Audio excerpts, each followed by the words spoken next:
Hello, all. Welcome to FMA Discussion. Tonight is episode 91, and we are featuring colleague Doug, also known as Doug Marsh. Am I correct? That's me, Doug Marsh. But known on the Facebook world as colleague Doug. so, um, so I want to thank you for coming on. I appreciate it. How are you? How you been? Oh man, I'm fantastic. I'm honored and humbled, as you would say, H and H. Oh, you got it. You have to adapt the H&H. Yes, Yeah, sir. Yep. always, man. I appreciate you having me on, but I'm doing fantastic, man. Just coming off of a good Christmas.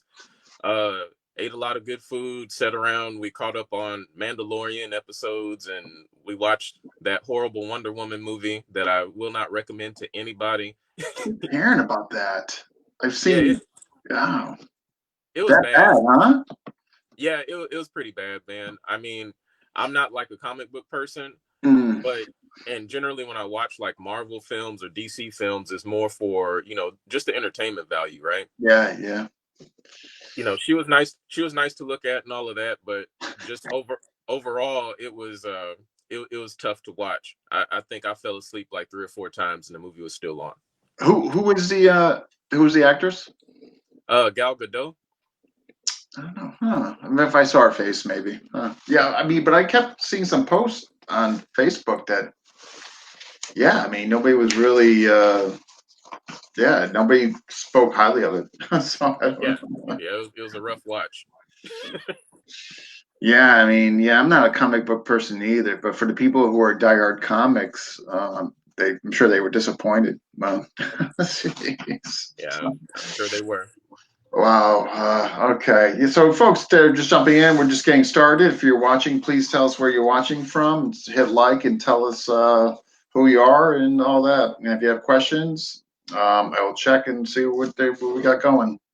For those, again, tonight's guest is this is episode 91, and tonight's guest is Khalid Doug and all that. And I'm going to get into some good stuff about his journey and then his podcast and all that. But before we get out of that, let's start with your initial. What was your first FMA experience? I guess who, when, and where.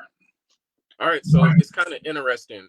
So my first FMA experience, it came down to my first martial arts lesson, and this was in March of 1998. So I remember I had went into the school that I initially started training at. It was a school here in San Antonio called the Kojukan Jiu-Jitsu Academy, and so that school, it was an Aiki Jiu-Jitsu school, and so I had went probably a week beforehand, and the teacher, he did like this demo and stuff. He threw me around, and I was kind of sold on it, right? Well, my first lesson on that Friday night, I walk in, and it's not Professor Lee teaching. It's a guy. His name was Guru Dan Lewis, Yeah. and he was a black belt under Ernesto Preces, and Mm. this is all the stuff I find out after the fact, but my first lesson in the martial arts on that Friday night, it was Hubud. So they had us going in there doing Hubud and stuff. We did it with the sticks, and he showed us a couple of things, and that was my initial introduction. But the whole time while I was with the Kojikan, Professor Lee, he spent about 7 years over in the Philippines. He was in the Air Force. Mm. Oh, So okay. so he was there from 1968 to 1975 at Clark Air Force Base. And while he was there, he did the normal karate stuff that everybody did, but he had an opportunity to do some Kun Tao with Carlito Lanata. Yeah. And he also, I guess along the way, he saw some Arnis. Because again, that was integrated into our jujitsu. And Professor Lee, he had an assistant instructor by the name of Greg Robinson, who took me under his wing. And he was pretty heavy into FMA as well. But the FMA that they were doing, it wasn't as sophisticated as the stuff that, we do now. But Mm. it definitely was an introduction. We used the 12 strikes from the Pressa system. And there were, blocks and disarms to each and every one of the angles. And also Sheehan Greg Robinson, he was a black belt under Hawk Hockheim. I don't know if you ever heard of Hawk Hockheim before, but That rings a bell. Okay. Well, he had something in the 90s and early 2000s. It was called the Scientific Fighting Congress. I don't know what he calls it now, but Hmm. basically he dumbed down a lot of the FMA that he had learned from Ernesto Presas and made it into something that kind of fit him and what he was doing at the time. He was a police officer, and so he just it was real simplistic. But anyways, for about 3 years, I did a lot of stick. We called it stick and knife. We did a lot of the stick and knife stuff with the Koji Con, and I ended up leaving San Antonio in 2000 or 2001 and Mm. to Austin, Texas. And while I was there, I was looking for something that was kind of comparable to what I was learning down here in San Antonio. So I spent about a year going to like Aikido dojos. I went to like Kung Fu workshops. I did Tai Chi for a little while. I mean, I kind of was just trying to fit in and find somewhere to where I could train, keep that fire burning, right? Yeah. And I ended up opening the Yellow Pages one day. And for people that are younger than 40, don't understand what the Yellow Pages is. Way back in the old days, they used to put this big book on your porch, Jeez. That would, yeah, and every year you would get delivered. Yeah. yeah, you would, and that's how we got people's phone numbers. We didn't have Siri to help us. We didn't have Google to help us. We had to read. So I go to the martial arts section of the Yellow Pages, and there's this huge ad, and it says Filipino martial arts, Indonesian martial arts, capoeira, jeet kune do, and the place was called the Center of Martial Arts. And Huh. I'm like, okay, well, this is kind of interesting. Okay, let me see what this is. So I call over there, and the guy answered the phone, and he asked me what program I was interested in, and I told him I was interested in the C-Lot. And Mm. the reason for that at the time was because, the only FMA that I knew, I spent like 3 years. So I didn't feel that I needed anything else, right? Just being like a 22, 23 Oh, year so old, here you you know, are. You're 22, five yeah, 5 years exposure to Balinese, and at the young age, you're just thinking like, "Hey, man, I've seen it all. I'm ready for yeah, I'm ready for a new art." yeah. I don't need this crap, that wasn't that's not what I said, but that's No, the no, way I no. kind of But I mean, no, I know. But at the young age, yeah, no, I get it. yeah, yeah. So you think you know everything, and I went ahead and I said, well, I'm interested in the Silat course because I had been doing some research on Silat, and pretty much when I got involved with martial arts, that didn't mean just the martial art I was studying. It was like every martial art I could read about, I read about it. Mm. So yeah, and this is the infancy of the internet, so there were some grainy videos out there, and so I was able to see what it was. And Silat at that point in time, I felt that it was very comparable to the jujitsu that I was doing, because it had the joint locks, it had the breaks, it had the Okay. takedowns, et cetera, et cetera, you know. So I get a call back from the teacher, and the teacher was Leslie Buck, and Ah. we, so we were talking. He said, Leslie's a real upbeat guy, really nice guy, and he said, well, I teach Filipino martial arts as well. And I said, well, no, I'm good, man. I, I'm good. I'm good. I just want to do C-Lock.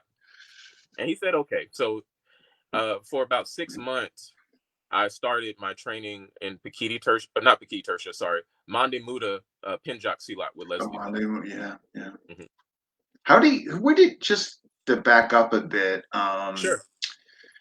your first place there, so was it just at the school there before you moved, when you were in San Antonio? Was that just modern Nice? I mean, is that everything that was offered to you there? It was based on modern arnis, like it wasn't systemized at all. You know what I mean? It was just really basic, very basic. And Okay. So is it more or less the person kind of extracted kind of what they liked and then kind of blended into the other stuff they were teaching there? Was it more that case? Yeah, exactly. That's exactly what it was. Okay. Okay. You know, so a lot of the disarms and locks that were found in like our jujitsu, you Mm, know, you could do some of that stuff that excuse me, you could do some of that stuff with like a stick. So we would do a lot of joint locks, you know, the straight arm bars with the stick. mm, We'd do different takedowns and things like that with the stick.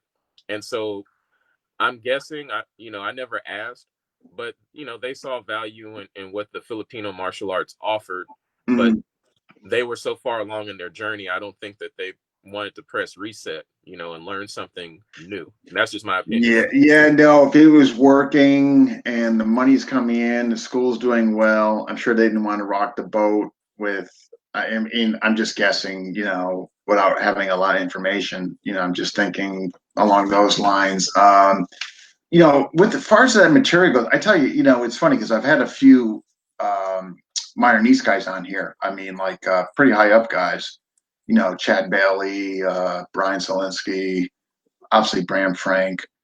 And Right. man, just what a genius, Remy. I mean, to get in those schools, the classical, so to speak, your kung fu, kempo, karate, what have you, and to get in there and to blend his stuff in there, for the time he was doing it. I mean, it's almost genius-like. You know what I mean? Just the success that he was able to do that, and yeah, I mean, whether it's your thing or not, you like it, but my admiration just comes from like the vision he saw and what he actually, made happen. You know what I mean? It's just, they're Well, all every state's got like a Myronese rep or multiple. So whatever he did, I mean, that wow, you know. Um, so do you, well, so I was uh, gonna, I go was ahead. gonna say just real quick. Sure. As far as modern Arnis is concerned, you're right. Remy was smart. The way that he put it together. Um, Again, I'm not a modern Arnis practitioner, but from Mm, somebody that's on the outside looking in, what I can see is that he basically made it to where it looked a lot like what was being offered here in the U.S. already, which was a mm. lot of the karate and stuff like that. I don't know if modern Arnis has katas or whatnot, but looking at some of the old videos, the way that they moved, it seemed very karate like. So yeah, it was smart to do something like that. Yeah, I think I mean, you hear again, I'm not either, and I certainly don't want to speak out of context and all that, but I mean, just from what I gather, over there, I guess, and his brother Ernesto's a little different and what have you and all that, but I'm sure he definitely adapted things over here to make a nice fusion, with the traditional systems, and he obviously succeeded because, I mean, so maybe he made it. The people I have on, there's a lot of Sinawali, so stuff that kind of complemented the existing curriculum is what I gather, as a whole, whatever, what have you. But it just amazes me again, just like what he was able to accomplish. Like Right. I didn't have, like I had nowhere the magnitude of understanding, like I always heard about Marniz, knew that he got into schools, but nothing to the magnitude of success that he's done and all that. Like, I mean, he's, again, whether it's your thing or not, I mean, he deserves incredible amount of credit for the spreading of like what he's done and accomplished. I mean, it was an accident. I mean, I mean, that guy had a mission, Yeah. and, Yeah. Absolutely. I agree with you 100%. you know, did you? So, I mean, like, what was your? We're going to obviously jump into, back to on Leslie, but what did you like? I mean, like, before you move, was there stuff that you really enjoyed? Like, what were your takeaways from that experience? Like, did you like, what would you like best? You know? Well, I was hardcore into jujitsu, and the teacher that I had at the time, it was interesting.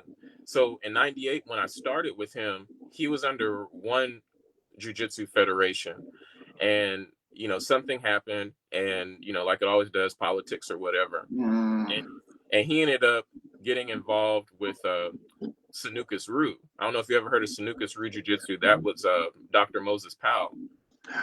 Definitely know him. Okay, so that was he hooked up with Dr. Powell, Okay.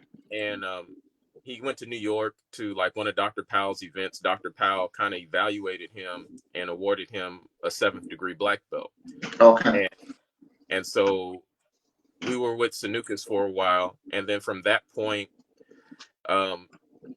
something happened to where he went back to New York and he wasn't able to link up with Dr. Powell, and he ended up meeting Grandmaster Shaka Zulu, a Jiu-Jitsu-ru. So within those formidable years, I had an opportunity to meet and train with Dr. Powell, and I had an opportunity, several opportunities over like 12 or 13 years to train with Grandmaster Zulu. So it was I was just Jiu-Jitsu focused, Jiu-Jitsu centric. Yeah.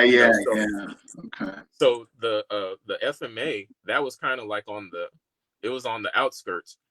It was, like I said, it was kind of like an ancillary part of what we were doing. Oh, okay. So like, while you appreciated it and all that those years, but it's not like, you're like, hey, man, this is my new thing. I'm gonna like, continue going with this journey. If I'm understanding you correctly.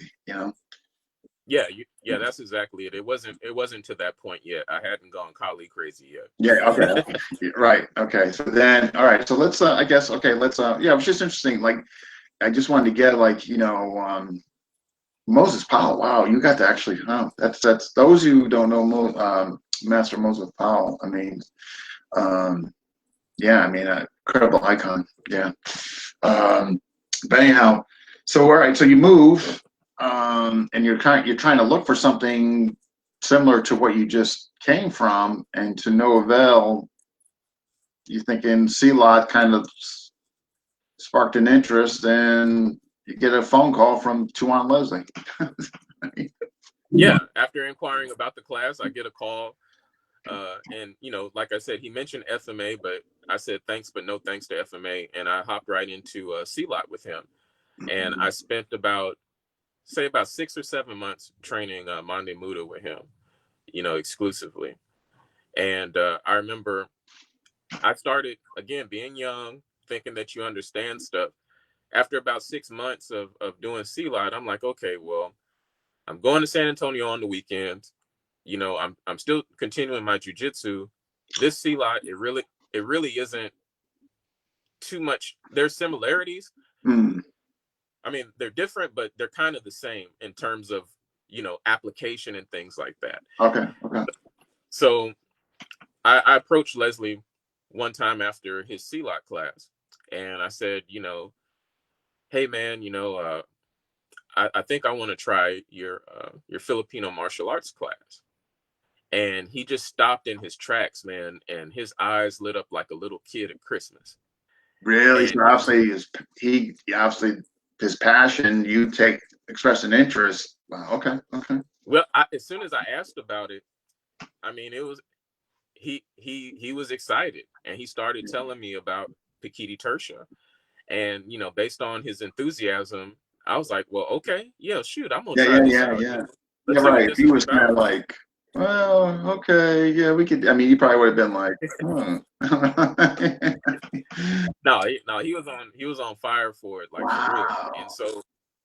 And so what he did at the time, he would teach back-to-back classes. So he would teach like Mande Muda from like 6 o'clock to 7, and then 7 to 8 it would be the Pikiti Tersha class. Okay. And so he said, all right, well, stick around, man. We'll do Pikiti.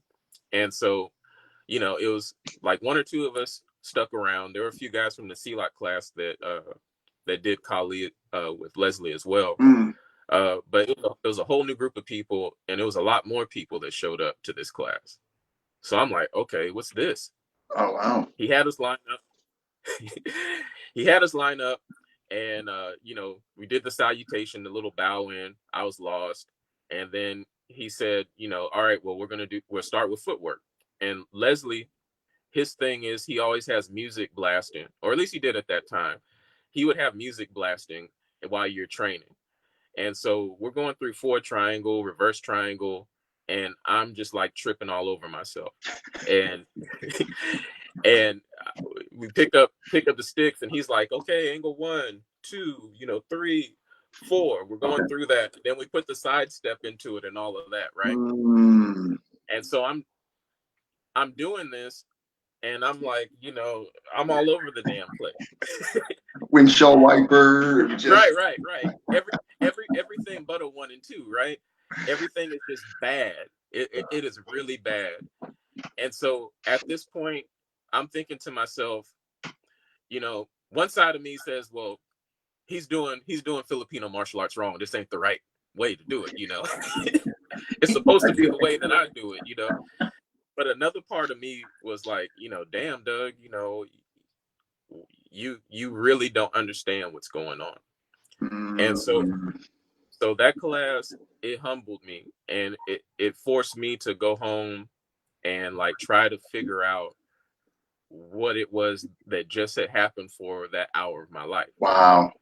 And so I come back the following week, and I just got hooked on it, because I could see that there was this process that was brewing, that he was taking us through, that he was actually taking us.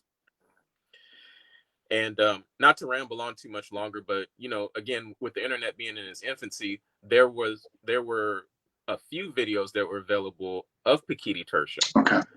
And with those videos, you saw Leo flying all over the place doing crazy stuff. You saw Bill McGrath flying all over the place doing stuff. And so I was like, oh, okay, this is what it is. Yeah. Eventually build onto that. So just a time frame, like your first, as far as Tuan Leslie, early 2000s. Yeah. I started training with him in PTK in September of 2002. Yeah, so definitely the internet, out there, but not roaring yet. Okay, so yes, that's funny. That's okay. So 2002, that was my Seak Atienza days. Okay, so when you on the Monday, okay, I know it's funny, just not, obviously this is somewhat relevant. I always knew of him, obviously PTK. I had no idea though he had a Monday Muda background. Where did he get that from? Who's his teacher in that? It was Herman Directly, directly from was, Herman. Oh wow. I that. Yeah, No. So Leslie, at that point in time, Leslie told the story actually on the podcast, on the episode I had him on. He went into detail, but from memory, basically he found out that Herman, they call him Pa Herman, that Pa Herman was accepting students over in Indonesia. Okay. And so he went over there, and he stayed for however long, and started training with him, and he did Mande Muda before he did PTK Tertia. So he spent a lot of time there, and even still, he's very well respected as one of the higher ranking, shouldn't say higher ranking, but one of the better known gurus in Mande Muda. Mande Muda, yeah, a lot of, from my understanding, a lot of ground stuff and the Paramount, and it's funny. I just, it makes sense because on his site there where he sells stuff. I saw him selling the sarongs and all that, and I just thought it was an offshoot of maybe his PTK. I had no idea that he actually had a substantial background in Monday Muda. But that's great. Wow. So yeah. I was going to say it was very impressive. So you have somebody that's teaching 2 different classes, and he wouldn't let any of the information overlap. Like, he totally compartmentalized everything. Yeah. And that was impressive, because at the time, he was 26, 27 years old. He was very young. He wasn't too much older than I didn't realize that either. Wow. Okay. Yeah. Okay. Jeez. Yeah. So he was a young man that just basically had a lot of this information that So at that age, yeah. Yeah, exactly. No, that's, again, I had no, I tell you, that's what I love about this stuff. You find out stuff like, again, I knew he was, but I never had the idea about the Monday Muda, and I didn't realize he was also, I mean, that young, I mean, you know, doing this. Wow. Jeez. Interesting. There it is. Okay, so you do the first class, you know, it's obviously new because the footwork is huge, as we know in PTK, and it doesn't sound like the modern these days you were experiencing those triangles, let alone sidestepping, and all that. So you come back, you're obviously enjoying it, and so how many? What were the offerings? Once a week, twice a week? I was going one time a week. One It was time on a week. Sunday. It was on Sunday evenings. You know, I was Huh. a poor 22-year-old guy. Four You know, 22, so making it. So was he subletting? he, I don't know all the details, but I know that he was a part of that Yeah, school, you make and sense. I he was mean, one of, it's hard to, yeah. like, you have your own place, man, and you're offering the eclectics. I mean that could be a tough ride as far as financially. So it would make sense that he might have been in conjunction with somebody or subletting or what have you. So all right, so circa 2002, you're going once a week and all that. So like, let's hear about his approach. I mean, obviously you warm me up with footwork and music. What else is what else is? Well, he would tell you this, but back then I thought that he was an excellent teacher. I thought he was fantastic. You know, like Mm, I thought he was world class. But he was like, you know, Doug, I didn't know what the hell I was doing at the time. You know, he's told me that. no He's like, I had no kidding. idea. So now he can look back and be like, "Hey, I gotta be honest with you. I was just winging it." That's too. And that's what he was doing. So Wow. the way that the classes were structured back then, you know, of course, it was footwork, it was the Mm, striking, and then we would go in and we would do Sagung Labo, we would do passing, we would do mm, contradas, and then we'd get into like some type of basic drill. So it'd be like either break in, break out, break in, or break. Okay. Dakabi Puyo, Yeah. something real basic. Yeah. And and then, you know, he would, the last 20 or 30 minutes of class, he would have application. And so basically, you know, everything that we had been doing up to that point in class, he would go ahead and say, well, this is why we were doing this. And Mm, that would be the class. But the thing that really set it off for me was in October 2002. He had this thing that he had started called the Texas Collie Mastery Camp, hmm. and that was that was insane. Like that, this was a weekend from Friday through Sunday, to where you were guaranteed like close to 24 hours of intense training over the weekend, and they were pretty much going through everything. So that weekend, we show up on Friday night, like around 5 o'clock, and we're in a small town here in Texas called Wimberley, which is in a park called the Hill Country. So it's Okay. like you're in the middle. You're in the middle of nowhere. We're at this campsite. It was called the John Knox Ranch, and we show up there, and everybody's excited. We're getting signed in. By 7 o'clock, we had already started training, and we trained that night from 7 to about 11 p.m. Mm, And then we went to sleep, and they woke us up at 5 a.m. and we trained from like 5 a.m. all the way to 11 o'clock that night. 5 a.m. And then, Wow. I would have started yeah. crying. Now, listen, we had, I mean, it wasn't like straight. We had our Oh yeah, breaks, yeah, you no, know. no. I definitely, yeah. You But had your breaks and your eating. Yeah, of course. But I'm just thinking, if somebody went and woke me up at 5 in the morning to do footwork, I would be like, oh my gosh.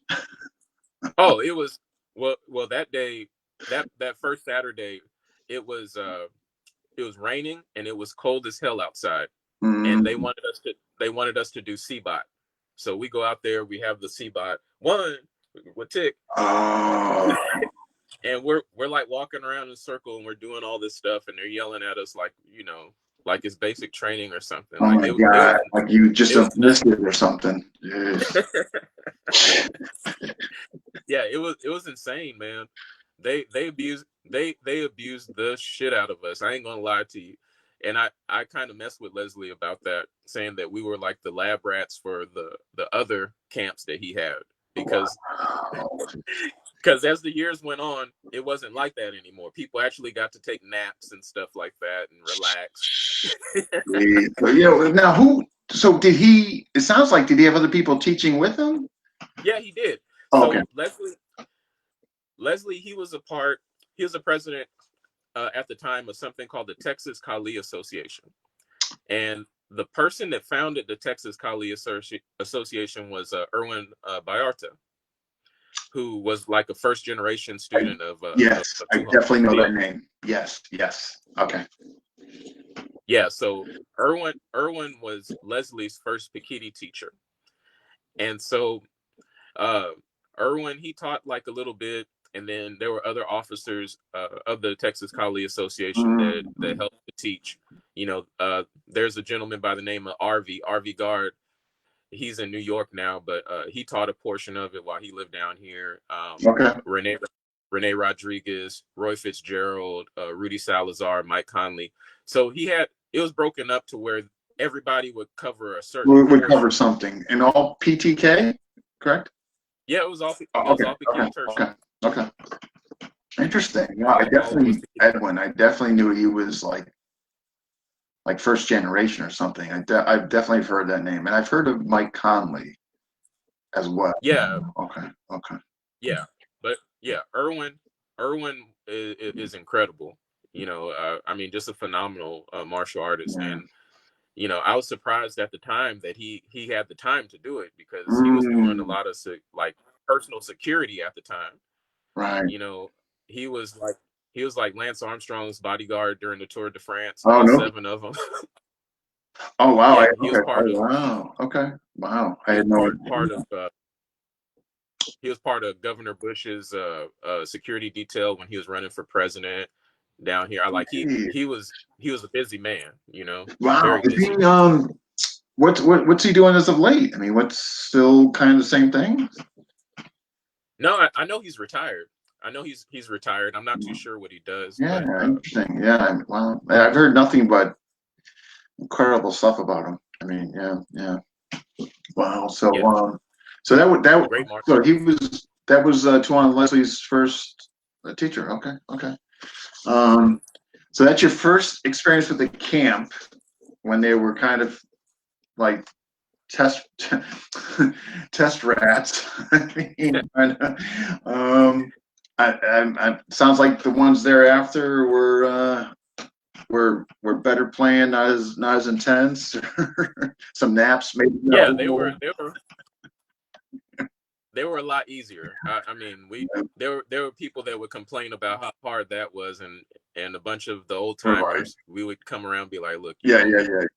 You have no idea how hard. Wow, interesting that he was doing camps that early. At his age, that's pretty impressive. Wow. So, and these were once a year. Huh, interesting. So, so obviously you continue. I mean, you're obviously digging it. I mean, you see something you like in him, in the system. Just, I guess in a general sense, like, what can you tell the viewers, like, what attracted you and kept you motivated to continue in PTK under his instruction? Well, in 2003, I ended up leaving Austin and moving back here to San Antonio. San Antonio's home. And before I had left, I asked him recommendations on who to train with down here. And he referred me to somebody, and I didn't listen to his recommendation. I went with somebody else. And by ignoring him, it was kind of a blessing in disguise, because at that school that I had went to, I ended up meeting a gentleman by the name of Ricky Riera, who was like one of Grand Tuhan Gahe's top fighters here in Texas. Like he was with Grand Tuhan back in the early 80s when he first started teaching Pikiti here. Okay. And so I met Ricky, and Ricky that first class, Ricky basically whipped my behind. We were sparring, and he was the first person I ever sparred. He steamrolls me or whatever. And I remember his exact comments were, "Your mechanics look pretty good. You've trained with Irwin, haven't you?" I said, "No, I've trained with Leslie." He goes, "Oh, okay. Well, I'm good friends with Irwin. Irwin was one of my teachers in the early '80s. Him and Bill McGrath, and Leo." And so from that point, we had that friendship, and he became one of my teachers and mentors. And through him, I ended up meeting another gentleman by the name of Robert Slumkowski, who was Ricky's best friend. And these guys, they kind of introduced me to, I would call it kind of the finer points, the motor of Pikiti Tertiary. Okay. Again, these guys, they weren't structured as well. What they were concerned about was developing fighting prowess and attributes. So they focused a whole lot on footwork, a whole lot on timing and body mechanics. Like that was it. And, our training sessions, we'd end up at Robert's house. We drink coffee, we'd watch film, VHS film of like some old school workshop or seminar that Grand Tuhan Gahe did in the 80s. And we'd go through some timing drills. And then, after maybe 30 minutes of that, we'd put on the headgear and go in Robert's backyard and we'd fight. And that was it. Wow. That was the class. I know, but that's where you gain the experience and all that. I mean, that's where you're, wow. So now, did you ever get back with Tuan Leslie, or? Yeah, I maintained a relationship with him. He's still a good friend. I'd go up there a few times a year. With the Texas Kali Association, they used to have these things called roundups. So like every 3 months, we would meet either in Austin or in between San Antonio and Austin. Okay. And he would have, a cadre of teachers that would teach a 4-hour event. Sometimes Leslie would do it. Sometimes it'd be somebody else. Right. So I was still staying connected with Leslie. Okay. So, I mean, so then who, who gave you rank, who was, Ricky Riera was the person to. He's the one that gave, okay, makes sense. Yeah, okay, he's the one that gave it to me. The only rank that I have in Pikiti Tertia is Lakan Guru. He gave it to me. He said, "Hey, he said, I think you have a pretty fair understanding of what's going on." And I'm like, "Well, I don't really know a whole lot." He goes, "You got it." And I didn't understand what he meant at the time, because all that I really understood was footwork. I understood some of the basic striking drills. I understood some timing drills, like a handful of them. Yeah. But basically, if you begin to understand those basic concepts, well, no matter who you learn from, you're always going to be able to pick whatever it is that they teach you up pretty quick. You got a baseline, right? You got a good base, right? That makes sense. If you got a good base, exactly. Yeah, I mean that's the foundation is what's critical. If you got the good base and all that, then when you run into other people with maybe different style or different take on things, you should pick up well because of your foundation and all that. So you were obviously pre-Tri-V then.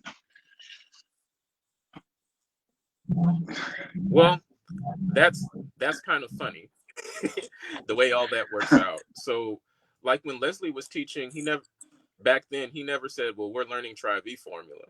It was just, this is the system, and so we would, he never really broke it down or anything like that at that time. Now, because maybe, but back then I would, if I had to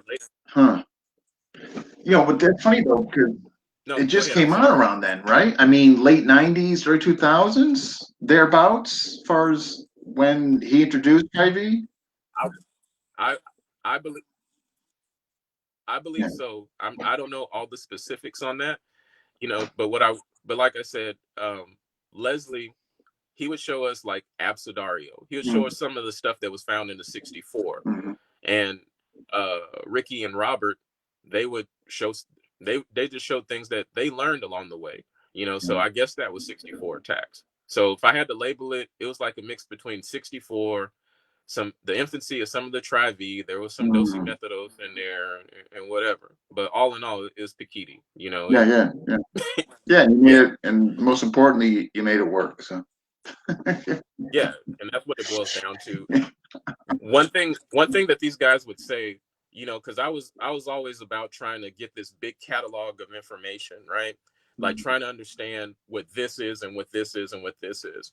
And the thing that Ricky and Robert instilled in me, and I didn't understand it back then, but I understand it now, and I actually practice this now, is that it really isn't about the accumulation of material. Yeah. It's about the refinement of what you have.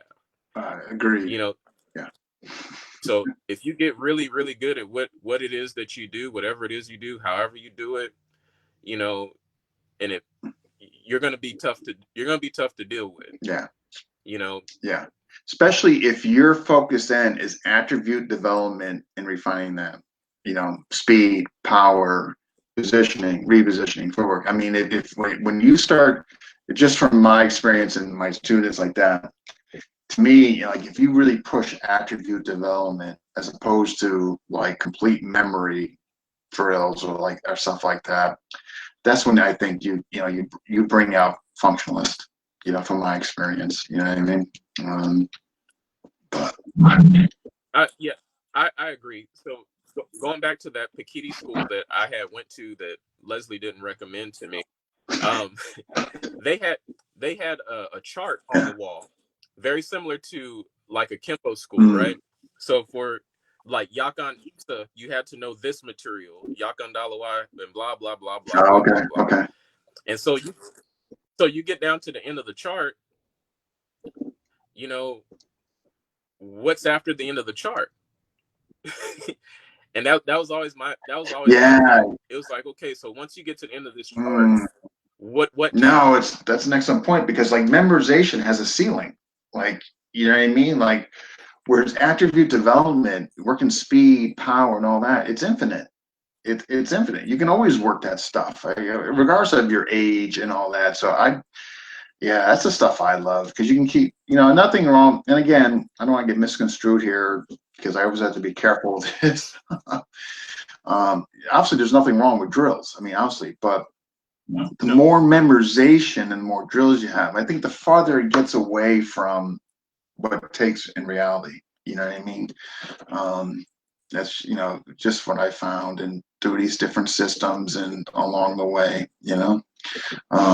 so after you get there now, so when do you start teaching? Like, about what year did you start to do that? I started in 2007 with this grand vision that my first class was just going to look a certain way, and all the students, they were going to follow along and be able to do everything that I was laying out. And the first class was complete trash. It was horrible. Yeah, we've all, but yeah, I mean, everybody, you always have a plan, which is important, and then you find out that there was a plan and they get changed. Yeah. And not only that, what a lot of young teachers run into is that they struggle to find their identity, right? So so here it is. I got this ranking from somebody that taught a certain way. The vast majority of the Piketty Tertia that I learned is from somebody else, Leslie, who taught a different kind of way. Yeah. So it's like, well, what do I do? So I spent the better part of like maybe 3.5, 4 years figuring out what actually works in terms of teaching. And instead of just, trying to regurgitate a whole bunch of, dead, empty stuff, I started to kind of teach towards my students' strengths at the time. So if you have a room full of people, you have, let's say, 10, 20 people in there, which my classes were never that big, but you have that. What you need to focus on is not everybody that gets it. You need to focus on maybe those 5 or 6 that really have no clue of what's going on. So you have to draw back what it is that you're teaching. Your whole plan goes out the window, right? So that forces you to go back to the more basic things of the system, some of the more fundamental things. Maybe this person they can't move that well for whatever reason. So we got to figure out how to help them with their timing or body positioning, right? Maybe this person doesn't understand timing, but they're strong as hell. Well, let's see what we can do to help them to be able to get in close to use power or whatever. So Okay. Yeah. that's kind of the way that I did it, instead of like having this plan. So like, No. okay, we're gonna cover this.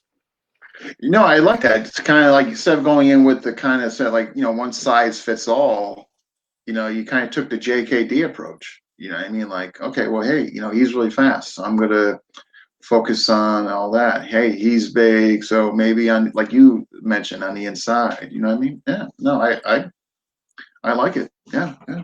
You know what I mean? I think it's And I'll tell anybody. I'm sorry. I was gonna say, I'll tell anybody.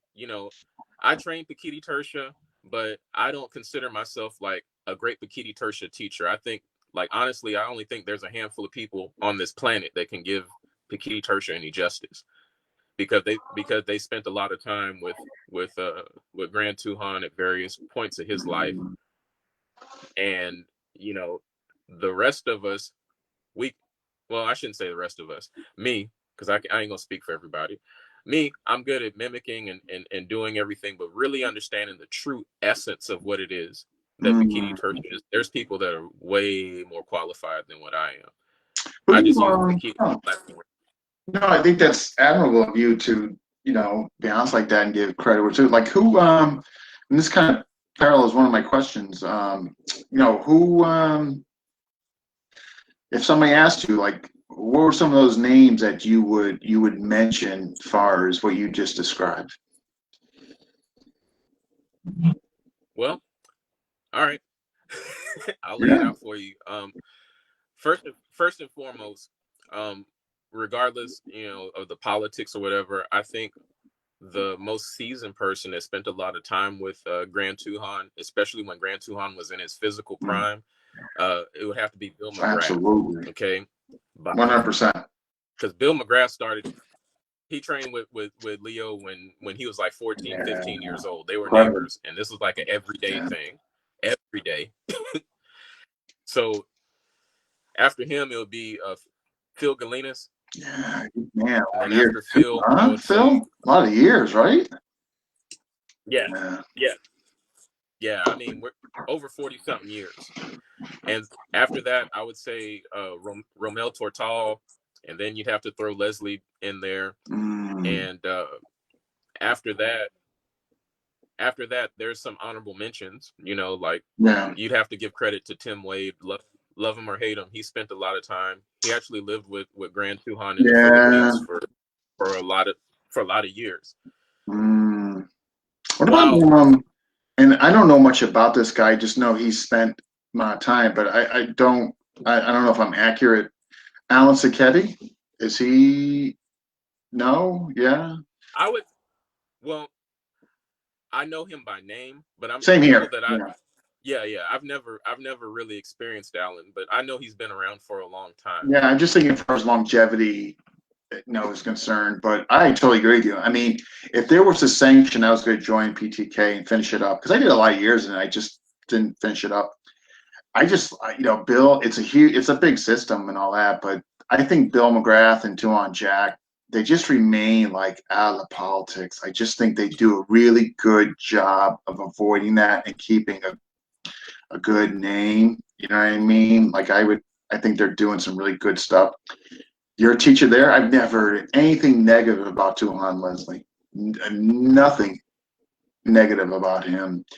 For those who are listening, he's a no, I've heard nothing next. So for those who are listening, that I think those three are, Tuan Jack, Tuan Bill, of course, Tuan Leslie, and all that. To be honest, I mean, because when you start going down the list, man, after that, you know what I mean.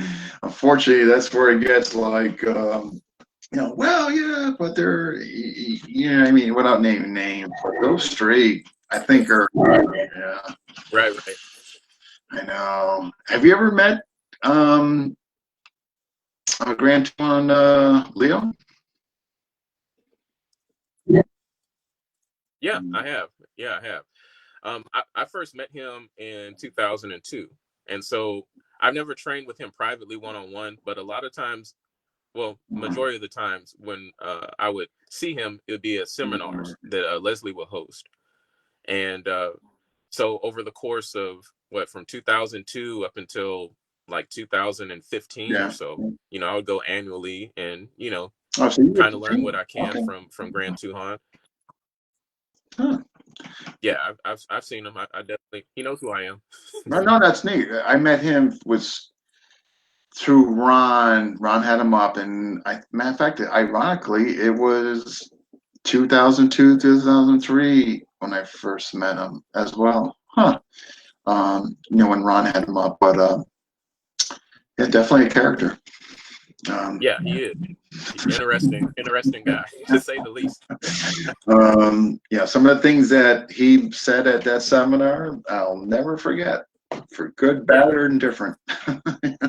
Well, and that's one thing you can say about Grand Tuhan. Yeah. Like, he has a way of getting your attention. Before every seminar, he sits you down and he starts talking to you, and he'll have you thinking that you can kill everything on earth, that you're invincible. You were, the new latest version of Superman. Yeah, yeah. Yeah, he was good at that. He was Um, fantastic. yeah, definitely knew how to put it, I guess, the easy way. Greatly instill confidence in whoever he was talking to. Yeah, he knew how to motivate. Definitely, he Yeah, knows how to motivate. motivate. Yeah, absolutely, absolutely. So before this miserable situation, teaching. I mean, you were still teaching, right? Actively. Yeah, I was. Yeah, I had it down to maybe 2 or 3 people that I was teaching. Like, my groups, they got smaller and smaller as the years went on.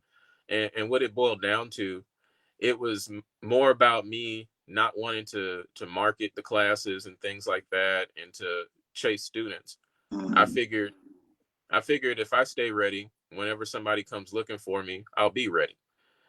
So it's like, until the big group comes, I'm gonna continue training these guys. And there was a lot of turnover, because unfortunately, a lot of people, when you start in the Filipino martial arts, I always tell them I have a crock pot mentality. Like, I'm not going to show you everything on day one. There's some red flags that I have. Like, if somebody shows up to a class and the first thing they want to ask about is the knife, I'll it's we'll talk a little bit. I'll take you through a class, but then I'll refer you elsewhere. I Yeah, don't want that. yeah. I mean, I I'm not trying. know. I don't need a cult, a blade cult. No, not even that. Or you got somebody coming in, and God, and then you're seeing them on the news like a couple days later. You know what I mean? Just yeah, yeah. I think that's smart on your part. Same here. Like, yeah, they start asking about the knife like on day one. Yeah, alarms should be going off, I think. Yeah, Yeah. yeah, absolutely. Yeah. So, I know. So this miserable situation. So, obviously, are you doing anything now with the times, or are you on All hold? I'm all I'm doing, I mean, just personal training, to be honest with you. And from Yeah. time to time, I have a Facebook page called South Texas Kali, to where I'll get together with one of my guys, and I'll record like us doing a training session or something, and basically offer it as like a free training to the FMA community. I try to post it on every FMA page I can find. But yeah, I mean, as far as groups are concerned, I mean, there's people that don't feel comfortable, and there's times I mean, I'll be honest, I don't feel comfortable. I know. It's tough. I know. Yeah, I mean, right. You have to. I know. It's God willing to send us year, but yeah, I mean, or 2021, I should say. But yeah, it's not an easy situation. I mean, because you have to, people, you have to respect their comfort level, what have you, and all that. But no, that was, thank you so much for sharing all this. This is fantastic. Folks that are watching, I want to jump into now, which I think is a great thing you're doing, is your podcast, The Sticks and Blades. So, Yes. when did you start this? Like, how long ago? The Sticks and Blades podcast, I started that back in January of this year. And the reason I started it is because in my mind, I was like, okay, well, I don't see too many people doing Filipino martial arts podcasts. You know, I didn't know about Dean Franco and and FMA Discussion. I didn't know about the, you know, your big show. And I didn't know what other people were doing. So what I would see online a lot of times, and I'll use it as an example, you see an interview with, like, you know, Grand Tuhan Gahe or with Dan and Asanto, and people kept asking the same damn questions. And they would give the same damn answers over and over and over and over and over and over again. Right. And I'm like, that's not interesting at all. So what I want to do, I want to have a show to where I have people on and we just kind of sit back and, you know, we just shoot the shit for like an hour. We talk. Yeah. And I think you get a whole lot more out of that, because, you know, what a lot of people don't realize is that these people that are grandmasters, they don't always want to be on all the time. You know what I mean? Yeah, right. They're just, sometimes they just want to be regular guys. Yeah. No. They just want to, like, be in a room and maybe just talk shop, but without extreme pressure, or, you know, or very inquisitive questions and all that. No, I get you. And I think it's great, you know, what you're doing. You know, and this is why folks that are watching, you know, why he's on here, just because, you know, it's pretty clear that we don't have a lot of voices in our community regarding FMA and all that. And, you know, but what do you, so, you know, before I started mine, I had a clear, you know, objectives, what I wanted to try to accomplish and all that. And I'm not saying I've met every one of them yet. It's been a work in progress. But, like, what were your, and I know you just mentioned, like, you wanted, you know, have them be relaxed and just, you know, talk about whatever and all that. But what are just some of your other goals as far as what you're trying to accomplish and all that with your podcast? Okay, so, like, as a practitioner, I'm more of an FMA practitioner as a whole. Like, Bikini Tertia is my base, but I've trained Illustrissimo with certain people here. I've trained some modern arnis. I've trained some other different FMAs, and, you know, I get a lot of satisfaction out of that. I learn a whole lot, and so I wanted something to where, again, I could reach out to people from different arts, hear their stories, hear their opinions. And also, you know, there were several Black masters of these martial arts, you know, guys like Tuhan Brandon Jordan, guys like Guro Doug Pierre, and there are a few others, Cliff Stewart, who recently passed away, that I wanted. Well, I'm leaving some people out. Tom Bolden, Dr. Jerome Barber. So all these people, I know that they've achieved a level of success, but their stories really haven't been told, and a lot of people don't know them. So I wanted to get their stories out as well, you know, because, you know, FMA as a whole, you know, I've been to a lot of seminars to where I've been the only Black guy in the whole room.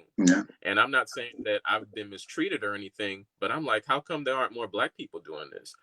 And so when I started to learn that there were, you know, Black men that have mastered these arts, you know, these FMAs, it's like, wow, there's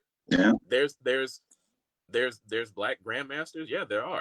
How come I'm not hearing about them? So I wanted a place to where they come tell their stories as well. But ultimately, the idea is to kind of bring the FMA community together as a whole, you know, because Pikiti, I mean, I ain't gonna lie, this is the only political thing that I will say about Pikiti. We have a reputation, you know, that sometimes isn't a great reputation within the FMA community, and it's that reputation of being an elitist, you know, and that's not.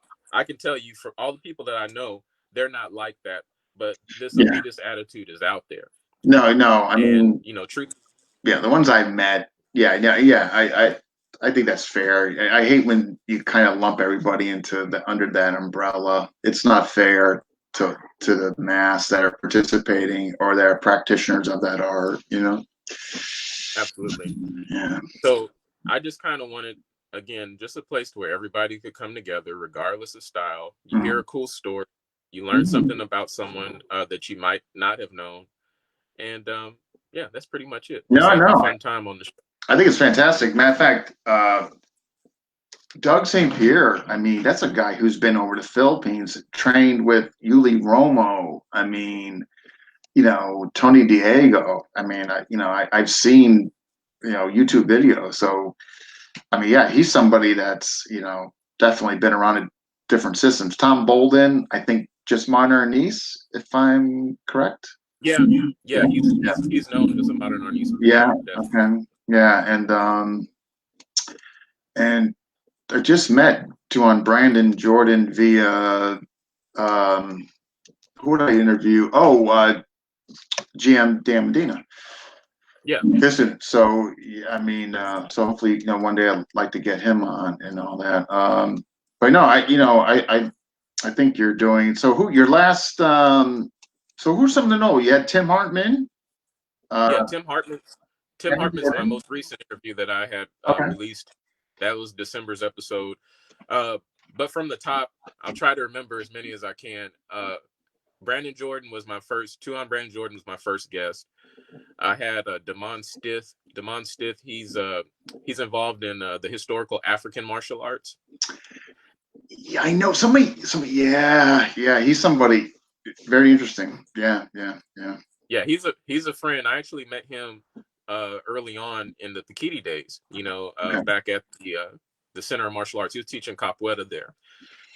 Yeah. And so I've had him. I've had Guru Alessandro Ashanti. I've had Guru J. Jasper Pugao of Vasai Corto Cadena. How he's supposed to come on Tuesday night. Now, I'm supposed to do a test run with him Monday, but how was that? Did he go into the whole his teacher there, which I cannot believe that I'm not remembering now. Sonny Umpad. Correct. Magical feet. Yeah. Yeah, we talked about it. Okay. What I regret, because of the show, I was so new to doing it. I didn't know how to ask questions the right way, so it's a very short interview. But he talked about it. He talked about Sonny. Yeah. Wow. Huh. I'm sorry. I've had Leslie Buck on, of course. I've had who else? Paulo Rubio. That was probably my best episode to date. Paulo. Yeah, Paulo is he's scheduled to come on there. That I'm going to guess that's going to be entertaining.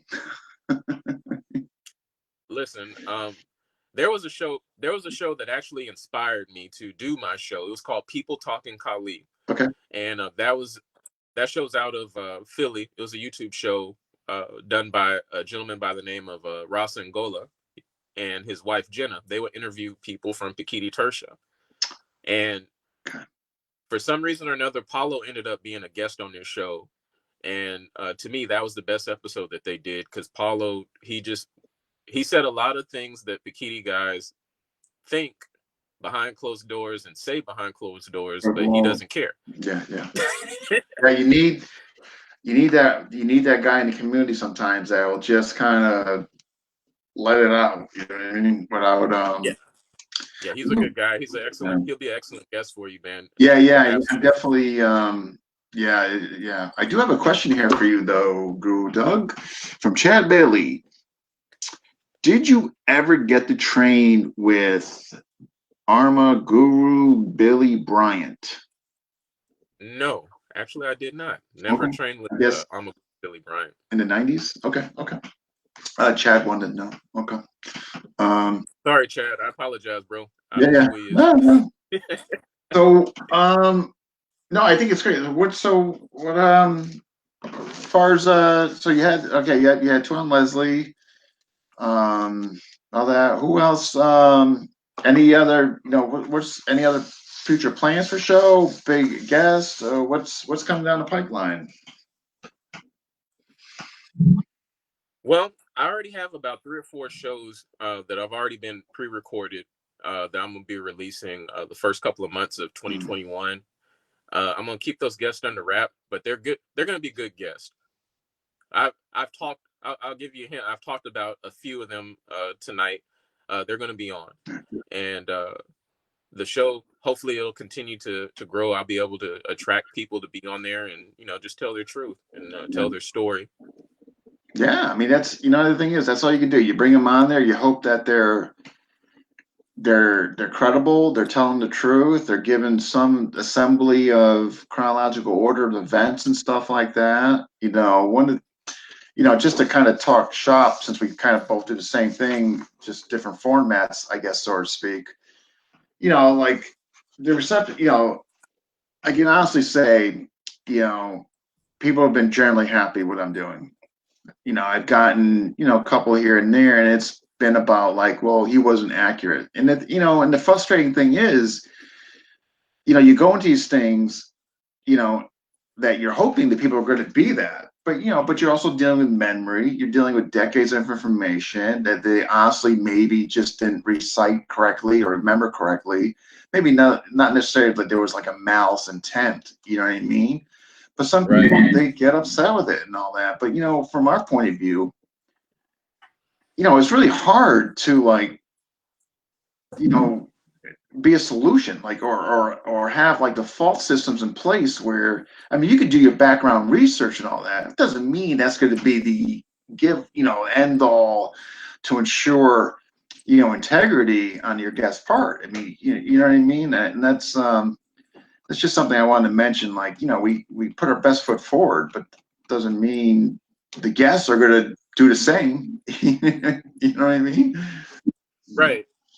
And a lot of, and like you said, they're talking off of memory. Yeah. I always tell people, like, for instance, with the whole Pikiti Tersha thing, people ask me, well, what about this historical event? I'm like, look, I'm the last person that you could talk to about this particular history. So if you want to know this, you can go online and look. So like, even with the guest, if it's inaccurate, then hey, like you said, it isn't our fault as being host. Maybe that's something you could take up with the guest. Don't get mad at me because I had them on. And yeah, no, I know. It's just, and I get, because I get the understanding, some people, maybe it was in a, depending on the subject matter that maybe they felt wasn't accurate or what have you. It could be an association with the person, whatever. And I am understanding and have empathy for that. But at the end of the day, it's just tough to ensure that, like, that you are getting 100% accurate information. You know what I mean? Right. And the thing for me, especially if I'm covering systems that, like, that I'm not completely 100% familiar with and all that, that even makes it more difficult and challenging. So but again, that was one or two, but most, but again, I would say in the high 90s, it's been positive accolades and all that, which I've seen you get the same and all that. I've heard or not seen anything negative regarding what you're doing either. So obviously, So yeah. far. I heard nothing but great things about what you're doing. So I'm sure, yeah.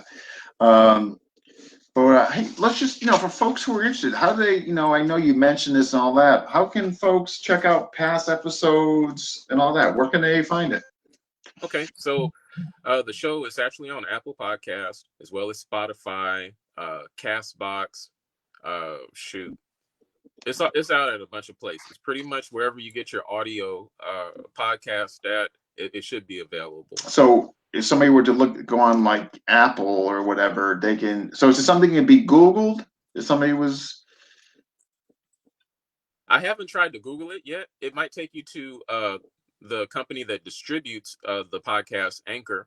But if you type in the Sticks and Blades podcast, okay, all of that, the Sticks and Blades podcast, it should come up, and you'll be able to listen. But as far as on your phone, if you have an iPhone, go into the podcast, type in the Sticks and Blades podcast, it'll pop up. Okay, if you have an iPhone, okay, good. So if those who have iPhones, they can just type that in the podcast and they'll come up. And all the episodes are there for those who would like to maybe check them out.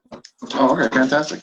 Yeah, all the episodes are there. Okay. And what I was going to say also, if you don't, if you don't have an iPhone, if you have the Spotify app on your Android, it's Mm, there on Spotify. It's also on Google Podcasts.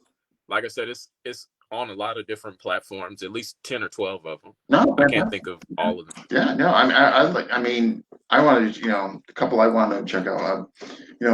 Paulo, I want to see how I'm going to handle him. You're gonna do a lot of laughing, but he is a professional, and what I'll say about that episode is my best, because I think that him having a very strong understanding of media, he taught me some things without even knowing he was Yeah, teaching. because I mean, He carried me that whole episode. yeah, no, but right, but his background and what have you. I mean, right, yeah, I mean, with funkier tactics and all that. Yeah, for sure. I mean, it's not like, yeah, no, you're right. Yeah, I'm definitely looking forward to it. I mean, and all that. Here's something I always like to ask guests when I have them on. And well, first off, before I ask this question, anybody you'd like to see me get on? Um, any suggestions? I think if you haven't had him already, Brandon Jordan, Brandon Jordan.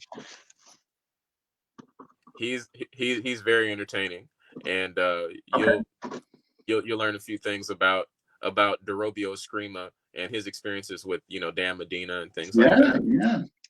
Yeah. Have you been in touch with Doug St. Pierre at all? Oh, Doug Pierre? Doug? I talked to him maybe about a month ago, but it was just to do the show. Like we talked for about maybe an hour or so, but he said he was doing good. Said he was healthy, he was still doing his thing, still training. Oh, that's good. I mean, he'd be interesting, huh? Just somebody that's kind of been in different systems and what have you. Look, I'll say this. I have an episode recorded with him, and that's going to be my most explosive episode. Yeah. Like he really he really says some things that I know I'm not going to say it's going to rub people the wrong way, but it's a lot of truth. Yeah. It's a lot of truth that's in that episode. Yeah, I mean, he's been over there. I mean, again, trained with GM Yulee. So I even think it was GM Illustrissimo was still alive. And matter of fact, Yep. now that I recall seeing some of those videos. So yeah, he'd be somebody. Huh. Yeah, and we talked at length about his experience with Illustrissimo. We spent probably about 15 minutes of that episode. Yeah. Talking about that.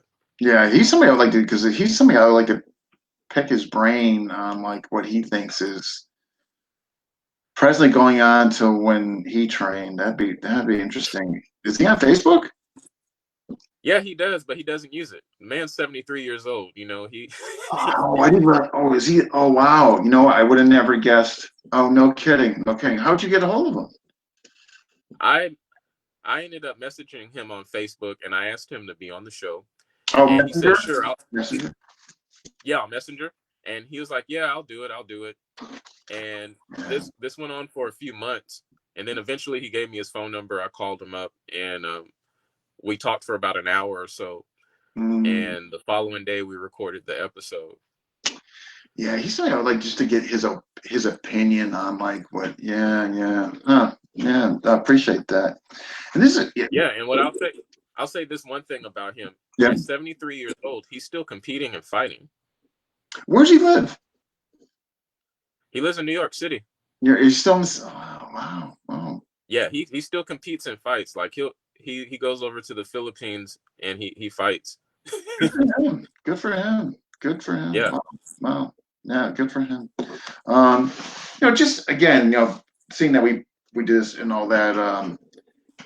Any suggestion, ideas how we can overall improve our community, our FMA community? What do you and I'm asking you because I think it'd be interesting to get your insights since you have interviewed people and all that. I'm curious, like, what do you think? What can we do?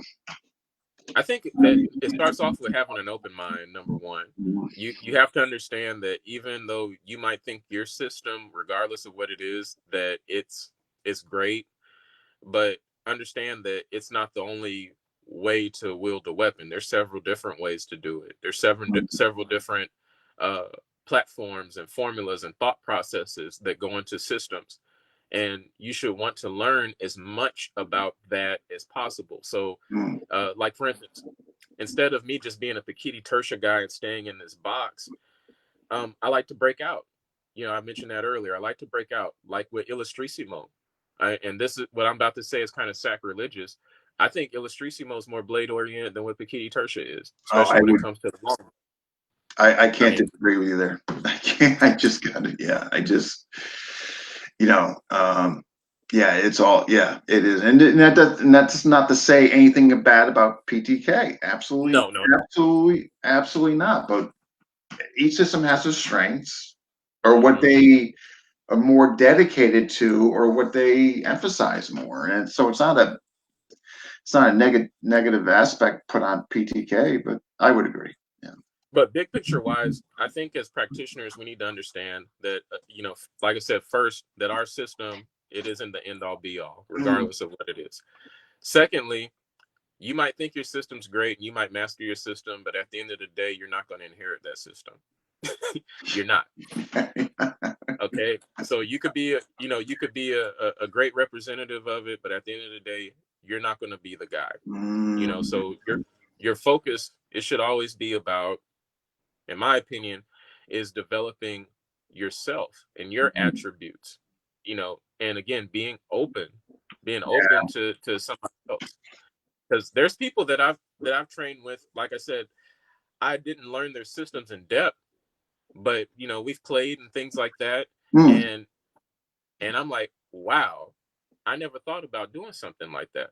yeah. I can, so the like I said, the short answer is just to be open, have an open mind. Don't think you're the center of the universe or that your grandmaster is the center of the universe, because he's not. There's somebody that came before him that did something different. There's people here now that do different things that can, not going to say it's better than that, but that could really help complement your overall skills. I totally agree. Yeah, right. I mean, like you always gotta have what you favor or what you prefer, but still, though, I mean, like I've made a point to do that right from the get-go, not intentionally, because I really didn't have a plan. I bounced from Manasana blend to Sayak, Atienza, then that. And I mean, I'm more grounded now than ever, and I think that's just due to maturity and all that. But with that being said, I still absolutely relish seeing other styles and systems and seeing what they do, why they do it, what's their methodology. Is there anything that could be extracted from them that would improve my journey? I think that's a good outlet to have. I mean, and I think you're better served to your students also. You know. You are. Yeah. You absolutely are. I mean, because, let's be honest, I'm not saying as a new practitioner to jump from system to system. What I'm Mm. saying is whatever you start off in, try to master that, use that as your base, and you'll be surprised the commonality of movement that is found throughout all these different FMAs. Yeah. Because at the end of the day, it's about sticks and blades, right? Yeah. I That's mean, what it's about. yeah. I mean, right. I mean, when you really narrow it down, and right, and obviously you find out there's if you were to, whatever system, I mean, obviously there's tends to be more in common than not. You know what I mean? Even though their flavors might be different or what they emphasize, all that, but but you definitely find more commonality Yeah. than differences. My analogy, and it's a corny joke, it's a dad joke. I said, FMA is pretty much like chicken, so you have Church's chicken, KFC, you have Popeyes, you have all these different kinds of chicken. But at the end of the day, it's bird, right? Yeah. Yeah. It's all bird. At the end of the day, it would start out as a bird with feathers on it, right? Yeah, that's exactly it. Wow. This is excellent. We got one more. I just want to just make sure I'm not missing any questions. I don't know too much about your system. I was curious, and I'm sorry, from Bob Fulmer. Okay. I don't know much about your system. I was curious, is this a well-rounded system? Sticks, blades, stand-up, grappling. Do you blend with other arts like Kempo? Um, I will say this: is it well rounded? Well, not the way that you're talking about. And I'll be 100% honest. Some people Mm, say, "Oh, it's real well rounded." It's well rounded in terms of the use of weaponry. Okay, so if you're looking at impact weapons, you're looking at edge weaponry. Yes, striking wise, empty hands. It has an empty hand component to it. mm, Uh, but is it like something like boxing or whatever to where it's very precise? I would say no. Because that's a totally different beast. On the ground, I'm sure there's a ground component. I've seen some of the Dumog, but again, to be 100% honest, if you're looking at the ground, I think that you'd be better served with something like Brazilian Jiu-Jitsu or wrestling. yeah. Because that they focus exclusively on the ground. Mhm. And as far as Kempo, no, not really. But what you'll find in a lot of Kempo schools is Filipino martial arts, and I don't think that's by accident. Mhm. I think Remy, like we were talking earlier, I think Yeah. Professor Presses, he touched a lot of these different martial arts. One of which I'm sure was Kempo. So that's why you'll see a lot of Kempo stylists that do have stick material, knife material within their curriculums. I should say in their curriculums, but again, it's hanging out. I've seen a lot of Kempo people that do have a Filipino martial arts portion of what it is that they train from time to time. Definitely. Yeah. Kempo was, yeah, absolutely. I know he touched a lot of Kempo schools. And the only reason I know this just from the interviews I've done with Monterey's guys. Absolutely got his hands in Kempo schools. Absolutely. And I, I you hope that know, answered your question. Is Bob? yeah, yeah, it was Bob. Yeah, correct. Yeah, I Yeah. hope I answered your question. Like I said, I'll be honest, well rounded in terms of impact and edge weaponry. Um, Empty hands, it's good. But again, that's where I leave it on the practitioner. You have to go outside of your comfort zone to really Yeah. learn what it is to know what you don't know, Yeah. to learn what you don't know. Last night, I had an episode last night with it was called there was their suggestion of Forefathers. It was Professor Dracano, Montino, Alec Jundis, and Guru Mabaki. Um, and and this kind of came up to do Mog and the punching and all that. And they kind of in short, it was basically stress the same thing. Like if you really want to get the essence or the best version of those things, right, you go to Western boxing Hmm. or BJJ or Roman Greco wrestling or something like that. But that was kind of touched upon as well. And I think I agree with you. You know what I mean? Like, yeah, those stuff is covered, but you're not going to get to the degree of the science like you mentioned. Well, and also because a lot of times when you're learning ground stuff in the FMA, and this is through my experience, you're looking at a cooperative training partner. Mhm. So I might take a position and you allow me to be able to practice a lock, a submission. So it isn't that stress, to where you're Yeah, working yeah, with yeah. an Right. opponent, where you actually have that tension. That's why I say Brazilian Jiu-Jitsu on the ground. I mean, you know, Brazilian Jiu-Jitsu versus Dumog, and it's gonna piss people off, but let's be honest, they'll strangle you, man. They get you down, you're No, gonna grab. no, right. And the thing is, too, is what came out of this last night discussion is, first of all, just even if over there, if it's, and again, this is not me, this is just kind of what came out from the guests I had, whether Dumog is, even really what it is and what does it entail, a big question mark. But really what was really came out of the conversation was that, as far as the Southern Philippines with the Silat and Kuntao, that's where you see some of the real, like, kind of ground. But, much to your agreement, BJJ, I mean, it's tested. You know what I Right. mean?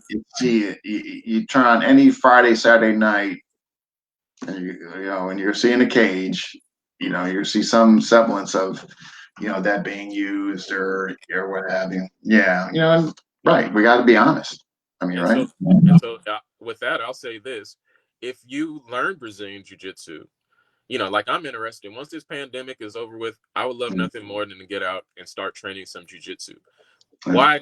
Not to learn the full catalog, but to get a basic understanding of some of the things you could do on the ground and Mm, how I can incorporate it again with what it is that I already have. yeah. How can I work knife work on the ground? How can I work blade deployment on the ground? Mm, So yeah. How so funny you little things mentioned like that. that. Oh, that's like my newest. That's been my latest thing is knife grappling, and man, you have to like get like big get grapplers, big guys, and you're gonna find out like, man, you find out real quick, man, what works and doesn't, and matter of fact, there's a guy here just commented is watching. He's the guy kind of trained with John Kuspis. And you really find out, man. I tell you, it's a really interesting area. I recommend you do it. You Yeah. know, And so um, this goes back to, I guess, the question about coming together. Uh, humble yourself. That I'm telling humble you. humble yourself. Every time I go to a new place to train, I don't walk in as being, Guru Doug or Doug Marsh, the host of Mm, the Sticks and Blades podcast. I'm just like Joe Blow off the street. I keep my yeah, mouth I know, I shut. know. I'm the same way. It's like I was never big into titles. Yeah, right. Because you go into a new, like kind of just joke around. Like you go to a BJJ class, and they don't care what guru you are. You're on the mat now. Yeah, you're about to get smashed. I mean, to be honest, now if they were to like, hey, let's cross train. Well, no, then that would be fun, interesting. But assuming that you're going and just doing that and they're disciplined, yeah, you better be humble. Yeah, you gotta be. Definitely. Wow. This has been absolutely wonderful. Again, I want to thank you for coming on and doing this. Kind of bring exposure to your podcast, get the voice and word out. You're doing some great things with that and all that. Thank thank you, man. Uh, any closing statements for the audience? Uh I'm not good at that, man, but I just want to say, whoever's watching, thanks for watching. People that had the questions, thank you for asking the questions. I hope I Mm, answered them. I have the show, the Sticks and Blades podcast. That's the title. Include podcasts at the end of that.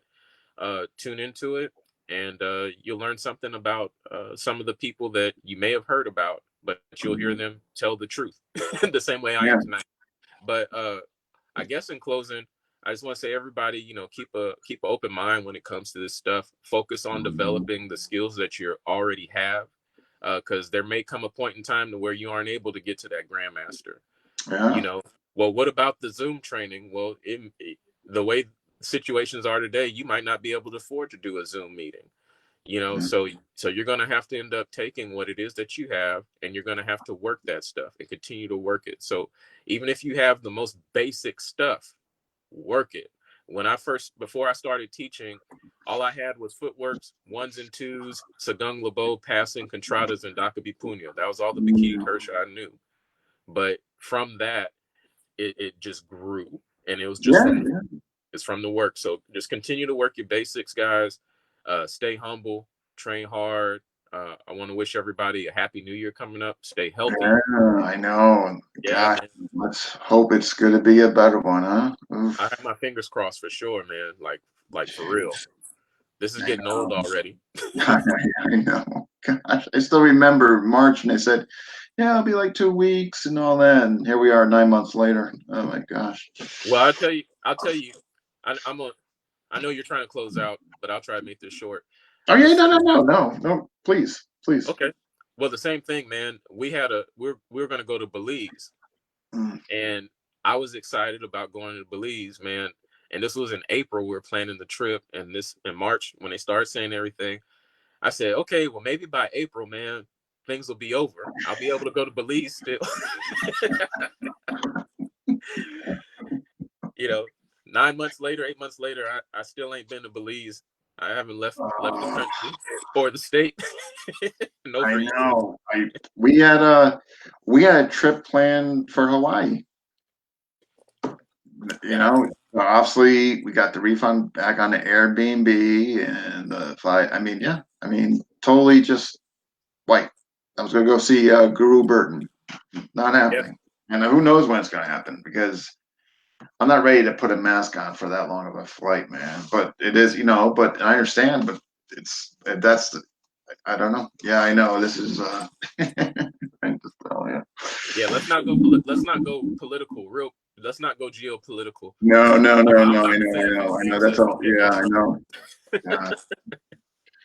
All right. Well, hey, again, let's please, stay in touch and all that. We could bounce guests off each other or something. Yeah.